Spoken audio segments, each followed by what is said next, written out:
Hello ওয়াইবিস family, কেমন আছে সবাই? আশা করি ভালো আছেন। আমি আল্লাহর রহমতে ভালো আছি। তো অনেক দিন আসলে ভিডিও করি নাই, কারণ হচ্ছে আমি একটু পার্সোনাল লাইফে ব্যস্ত হয়ে গেছি। আর একটা প্রফেশনের সাথে যুক্ত হয়েছি, তো এর জন্য আর কি ভিডিও টিডিও করা হয় না।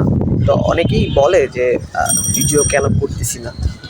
তো আসলে ইটস নট মাই প্রফেশন, এটা আমার একটা ভালো লাগার জায়গা, এবং এটা হচ্ছে একটা কাইন্ডনেসের ব্যাপার আছে। এই জন্য আর কি ভিডিও করি, অনেককে কনসার্ন করি বা কিছু ইনফরমেশন দিই। তো অনেকদিন ভিডিও করা হয় নাই, তো আজকে একটা ভিডিও করতে পারলাম। তো আবার আমি যেখানে আছি এখানে আবার আকাশের অবস্থা খুব বেশি ভালো নয়, একটু পরে বৃষ্টি চলে আসবে। সো ভিডিওটাও এত লং করবো না, জাস্ট শর্টকাট কিছু ইনফরমেশান। আর ইনফরমেশান আসলে নতুন করে দেওয়ার কিছু নাই, ইনফরমেশান সব আগে দেওয়া।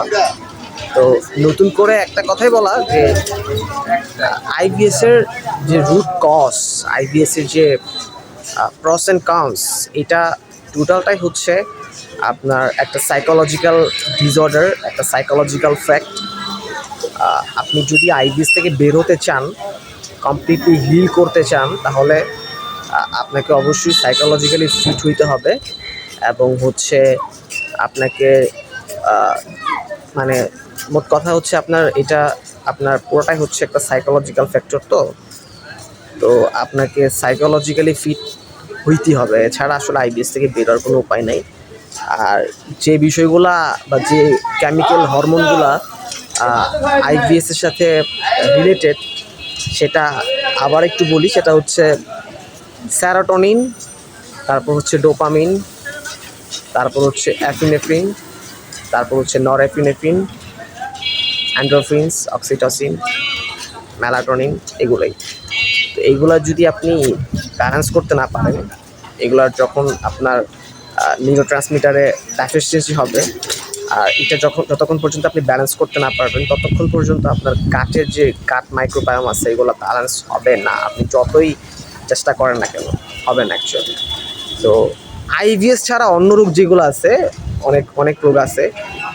আলসারেটিভ কোলাইটিস আছে, ফিকাল ইনফেকশন আছে, অনেকের গ্যাস্ট্রাইটিস হয়, ইউরোসিক গ্যাস্ট্রাইটিস, যেটা অনেকের আইবিডি হয়, আইবিডি ক্রোনস হয়ে যায় অনেকের। এইগুলো আসলে আইবিএস না। আইবিএস যেটা, আমি তো আইবিএসটা বুঝি। তো অ্যাকচুয়ালি আইবিএস যেটা, সেটা আমি যে কারণগুলো বলছি, এটাই হচ্ছে অ্যাকচুয়াল কারণ। এবং এটাকে ফাইন্ড আউট করে এটাকে যদি আপনি মিনিমাইজ করতে না পারেন, তাহলে আসলে আইবিএস থেকে আপনি বের হবেন। যদি চিন্তা করেন, তাহলে অন্য কোনো উপায় অবলম্বন করে আপনি বের হতে পারবেন না। আপনাকে বের হইতে হলে এই উপায়গুলো অবলম্বন করেই আপনাকে বের হইতে হবে। তো এই হচ্ছে ইনফরমেশন। এত ইনফরমেশন আগে দিছি, সো এখন হচ্ছে একটু শর্টকাট কিছু ইনফরমেশন দিলাম। আর এই হচ্ছে কথা। আর আমি খুব বিজি এখন, আমি প্রচুর বিজি হয়ে গেছি। সো দ্যাটস আসলে অত ভিডিও করার মতন স্কোপ নাই। তো কিছু যদি জানার থাকে, আপনি আমাকে, আমার এই নাম্বারে হোয়াটসঅ্যাপ আছে, আপনি হোয়াটসঅ্যাপে টেক্সট করতে পারেন, তোমার নাম্বারে ফোন করতে পারেন। আমি যদি ফ্রি হই অবশ্যই কথা বলবো। আর হোয়াটসঅ্যাপে টেক্সট করে রাখেন, তাহলে আমি আসলে আপনার সাথে ওইভাবে কথাটা বলতে পারবো। ভালো থাকবেন সবাই। That's all for today. ধন্যবাদ সবাইকে।